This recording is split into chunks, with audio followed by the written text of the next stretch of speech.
दीर्घ 5 वर्ष पर आज मो बांकी बाहरी तो बहुत ही खुशी कारण कॉलेज सरिया परठू केबे जाएनी सका मानी आसी झील को ये कला पाउडर लगे कला टिका भी पादर गुड़ा लगे और आम समस्ते आज बांकी पेटू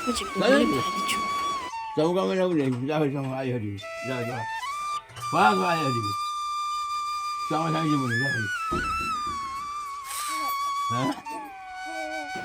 माँ चर्चिका पीठ को जेहेतु आज यात्रा जाऊे तो यही माँ चर्चिका पीठटी पराक्रमी परशुराम द्वारा ही निर्मित होता से माता रेणुका और ऋषि जगन्नाथ पुत्र थे।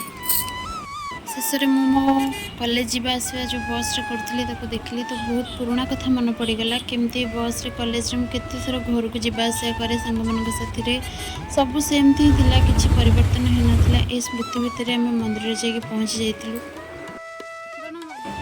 माँ को पीठ को चढ़िया पूर्व पाखे नलकूर समस्ते हाथ मुँह धोलु और माँ को मंदिर को प्रवेश कलु। माँ चर्चिका देवी होती अष्टभुजा चामुंडा तांकर 8टी भुजा अच्छी और दशहर माँ को विभिन्न रूप से सजा जाए।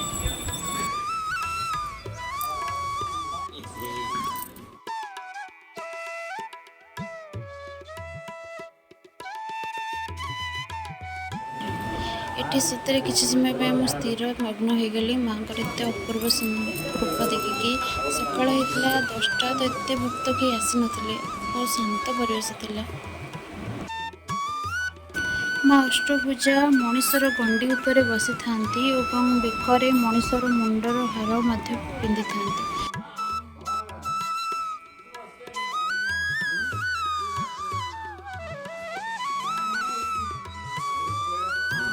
प्रथमे माँ ये आविर्भाव होते धीरे धीरे माँ को मंदिर नहीं स्थापन करा पूजक ए विषय किसी सूचना देते।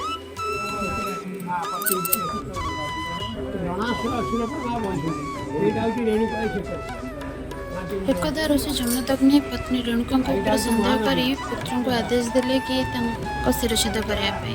परशुराम पिता आदेश माता शिरछेद करदे से प्रसन्न हो वर मारे से वर में पुनश्च परशुराम माता को जीवंत करने कहले और शेष माता रेणुका पुनर्जन्म पाइले।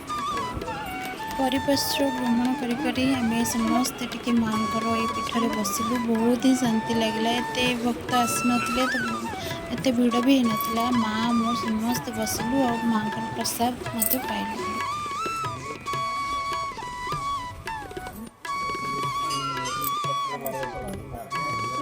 प्राचीन काल में माँ को शक्तिपीठ में बलि पड़े पंडा बलि दि जाए। मो जेजेमा को शुणी से बांकीर झील से कहती कि ये जो पंडा बलि पड़े से कौटू पूर्व राति ही आसिक लगी जाए से शक्तिपीठ में आसिक पहुँची जाए कि आनी न था परदिन ही से महिषी को बलि पड़े। माँ को ये शक्तिपीठ रेणुका नदीर तीर एवं रुचक नामक यह पर्वत उपर ही अवस्थित। मंदिर रे किछि समय बिताई सारिबा परे माँ को सकाल धूपर समय हो जाता सकाल धूप पाई माँ पूजा आरंभ हो जाता।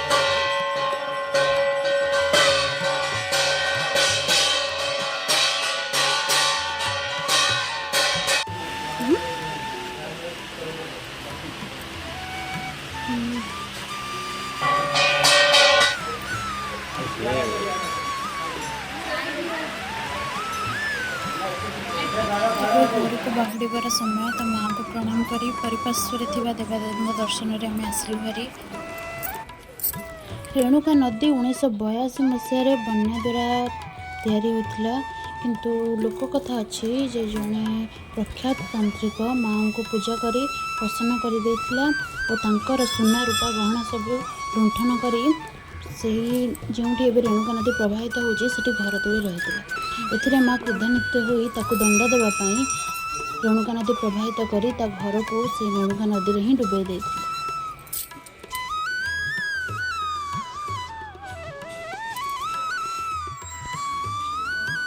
प्रख्यात ठाकुराणी माँ चर्चिका समस्त मनस्कामना पूर्ण करती तो लोक मैंने मानसिक बट वृक्ष सालुकना गुआ बांधि था और मानसिक पूर्ण हेले माँ पाखे आसी भोगराग कर सालुकना खोली रखती। एते शांति एते खुशी मु केबे भी फील करनी। बहुत ही शांति लगुला, बहुत ही मुझे प्रसन्न थी माँ का दर्शन करी।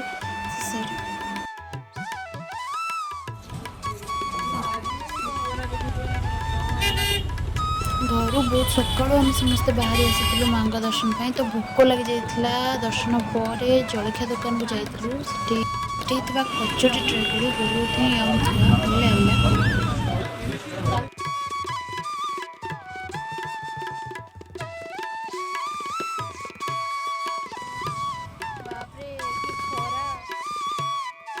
धीरे धीरे गरम होगा स्टार्ट हो जाइए, बहुत सीधी भी शोई पड़ा।